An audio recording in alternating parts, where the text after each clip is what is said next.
We said a couple weeks ago that Antonio Brown ended up with the San Francisco 49ers would be a nightmare because we automatically assumed Antonio Brown would end up wherever Tom Brady goes. And Bruce Arians came out very loudly and was like, nope, not going to have him here.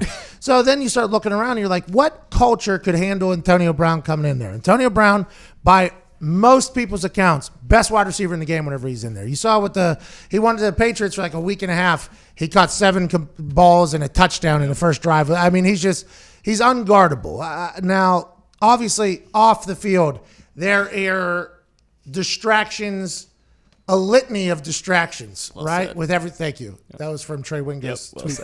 I was trying to think back of what the word. I actually read the tweet in my head. The pause was getting to the second line where it said litany. A litany of distractions. Obviously, he's officially been charged with a couple things. There's accusations for other things happening. He has done things that make people go, why would you continue to do this? He became a rapper at one point. But his talent on the field is just, it's unbelievable.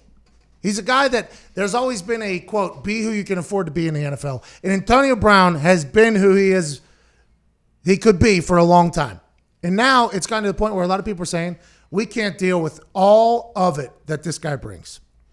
But you start looking around the NFL. You're like, what locker room, what culture could potentially have that? The Saints, right? They got a veteran quarterback, veteran coach, veteran locker room. They brought him in for a workout last year. He just got home from the Edo. Sean Payton. Talking about the Dillo. He rapped about it. I don't know if they're going to sign him after that because they said, don't only come alone. Don't bring a crew. He brought a crew. Then he made a rap song about it. But still, that was one of the environments where we thought, you know what, they can handle Antonio Brown.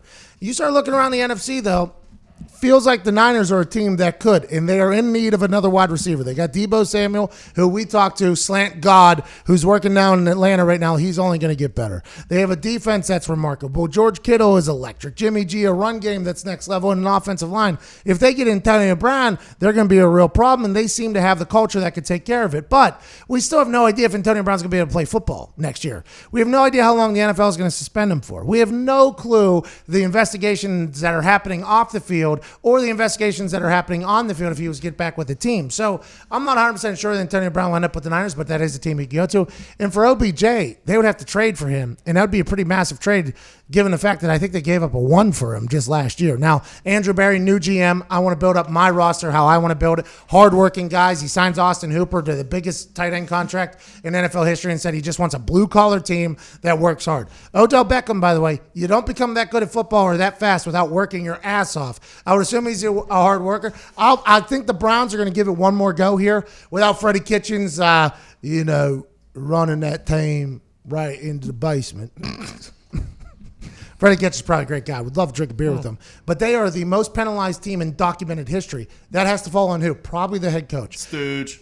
Oh, come on. I mean, he is. Has. No, he is. No, nobody has to say he's a Stooge. Freddie Kitchens is taking enough. But anyways, I don't think Odell Beckham is going to be on the block. I think that would have already happened. If that was the case, they would want to get draft picks and stuff like that for this upcoming draft. And Antonio Brown, I'm not sure anybody's going to touch him because they have no idea what the suspension is going to be, especially with more charges being brought up. Or not more charges, actual charges happening now with that whole incident with the moving guy and then a bag of dildo. The whole thing. There's a lot going on. So I would like to see Antonio Brown back in the league again. I'd like to see him become a good member of our society as well, just because of how talented he was in football. And that picture that's being shown right now is literally 40 yards after he juked me into the ground in front of my family, and all those people loved it, and that security guard person got kicked and punched by Antonio Brown. He is electric on the field. He is very good. I'm just not sure anybody will take a shot at him. Good question, though, Rocky. I appreciate it. What about another NFC West team who did some research on him, is not afraid to bring in a personality in the Seattle Seahawks? That'd be... Anybody who gets Antonio Brown is going to get better. And the Seattle Seahawks, for some reason, are always good. Mm-hmm. Russell Wilson, the most positive human in the history of anything. They're always good, but they'll never – I think the sentiment is they'll never get back to where they were without the Legion of Boom. You get Antonio Brown around Russell Wilson and Sierra, maybe Sierra and Antonio Brown make a song together. Huh? Now Antonio Brown's the number one artist and the number one wide receiver for Russell Wilson. And he's like, go Hawks, super positive. Hey, baby, come on now, baby. Hey, here we go now, baby. Hey. Great day to be great. Clear eyes, full hearts, can't lose. Him and Antonio Brown could be a nice little match made in heaven. And also, Maybe Russell Wilson takes Antonio Brown to a Yankee game because Russell Wilson plays for the Yankees. There's no way those guys would get along. What are you talking about? No way. I mean, Russell Wilson is basically Derek Carr, and that didn't work out either. No. In terms of personality. No. Yeah.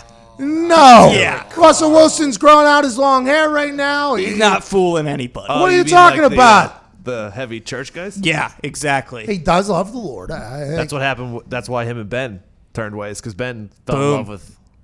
Oh, Ben wakes up every morning with his kids and leads a Bible study. National anthem. That's just who he Trying to is. say, maybe That's he who he calls is. God. Calls God. Oh, every maybe he day. does call God. Yeah, I don't think he's going to church on Russell Sundays. Wilson's like, hey, I call God too, man. Hey, we're playing football together. Pete Carroll comes in, chewing his gum. Hey, you and Russell call God every day. But that environment, by the way, from what everybody says, Antonio Brown would thrive in. Compete every day. Everybody that's ever been around Antonio Brown's like, in practice, the dude is an animal. He's next level. Doesn't slow down. We'll see. I hope he gets back in the league, but I hope he becomes a good human first again.